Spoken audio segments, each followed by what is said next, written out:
where do I start? Why did this game have mixed reviews on launch, but now rests at mostly positive right now? Personally, I think it lies in the recommendation territory of a begrudging no. Purely because of, well, a bunch of what I would call really bizarre decisions. Now, Capcom is no stranger to bizarre tacked-on monetization. They've been doing it for a long time. Case in point, Monster Hunter. Okay, man, come on. You're joking me, right?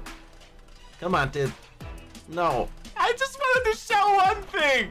One little thing, and it's just not, it won't fucking stop. It just keeps going down. And then loading more.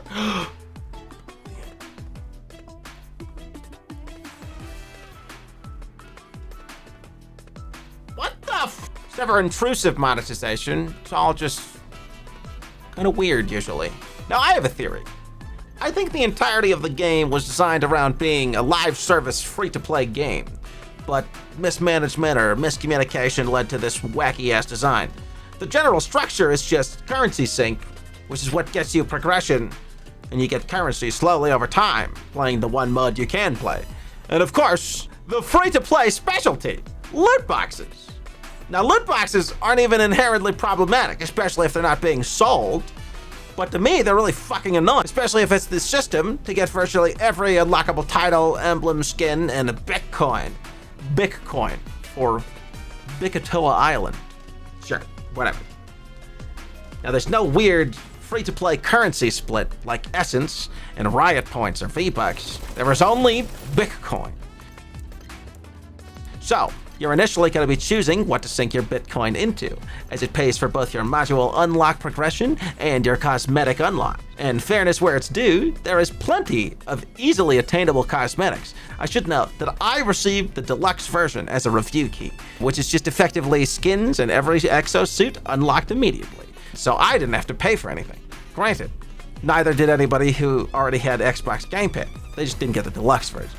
I don't actually know how much a developer gets from releasing on Game Pass, but I have to assume Microsoft is the one paying out. You know, whatever it takes to undercut the market. Am I right, gamers? There is simply a completely abstract draw here that's hard to sell, for one. But also, the trailers they continue to show present the game as anything but an online PvPvE game. There's not even a PvP tag on Steam. EXOPRIMAL is a game where you, Ace, pilot an exosuit pitted against other exo fighters in a time trial-esque horde shooter where dinosaurs fall out of portals summoned by an unhinged, all-powerful AI. It gets explained. Just enjoy it for what it is, or you're gonna hate how dumb it is. The exosuits all have exactly what you could expect out of a 4 to 5 ability third-person action game, uncomplicated but not overly simplistic. Each exosuit, you're gonna have to use your Bitcoin to level these things called modules, basically just slight modifiers on abilities you already have. The fact that there's such a clear disadvantage to newer players and people starting on newer mechs without some implied grind kind of irks me, as you're simply weighting PvPvE experiences towards the more experienced players in the first place. Now at EXOPRIMAL, you're gonna be doing one mode and one mode only, Dino Survival. Dino Survival does consist of several different modes, eventually, but you'll always start with an arguably pointless wave clearing segment that leads into the next, actual mode.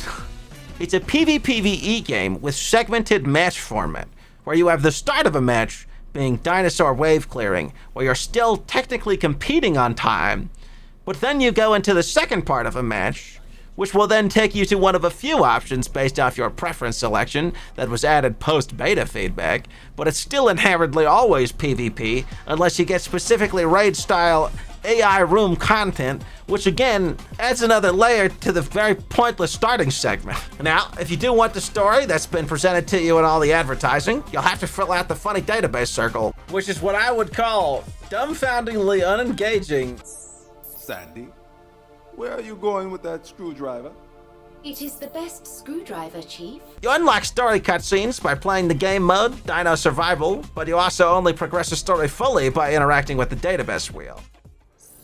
Ace, someday, I'm going to meet a woman. However, you can just unlock several of the cutscenes with no context. What? My whole life. Ambition is a whore. Oh, Madge, easy.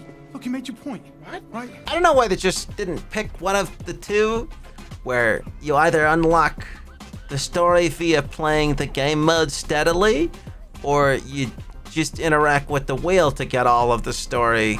It just would have flowed better as far as receiving information went. This is just fragmented by design and full of redundant storytelling, where the plot can only move forward at the pace it does because the characters are blissfully unaware of how to make a connection between two things without a direct audio log. Your salary? We're doing a vortex. The self-insert, or your custom character, is the ace pilot, and they don't say anything ever. You're kind of just in cutscenes. You're just there. Sometimes you show confusingly erratic character traits. Give it back. All of it. Why am I shooting? But overall, you just kind of exist. I don't know many little weird things I can complain about for this game, but it really sours the general feel of spending time in it.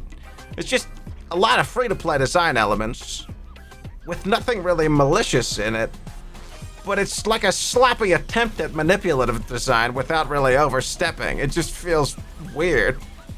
I think what bothers me most is that after playing 68 matches, the only feel I get from it is that if you took all of the elements and assets and story bits currently in the game and simply repurposed them, a far more engaging and better game could and still has time to be made.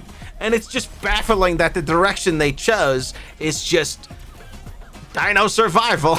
All in all, the gameplay is fun, but it's not so mind-blowing that I'm gonna continue playing it past finishing the story beats. It's not so fun that I'm gonna dive into the more difficult challenges when they become available. It's novel and goofy, and it just feels like a misstep in direction, because the only place I see this going is in the live service death pile, and I still haven't seen 2 large-scale scenarios that were in the beta in my 68 matches. And I guess I just want to know why. In any case, wait for the inevitable sale or the free-to-play shift. If you ever even heard or thought about getting this game, I'm gonna say maybe 3 months. That's my guess. Because honestly, the gameplay, the game, even it's fun. It is fun. It feels smooth. It's easy to jump into. Quite frankly, it's just a bizarre structure and launch of a game that had a lot of potential, but I would declare a currently fumbled product. It's just weird. I can't get over it. Anyways, I'm going back in the streets. Goodbye. A voyage into the unknown. Just a man. One with his ship, the sea, the wind. A journey that rewards all his focus and effort. Aldersman, are you getting misty-eyed about being stuck on a ship day in and day out?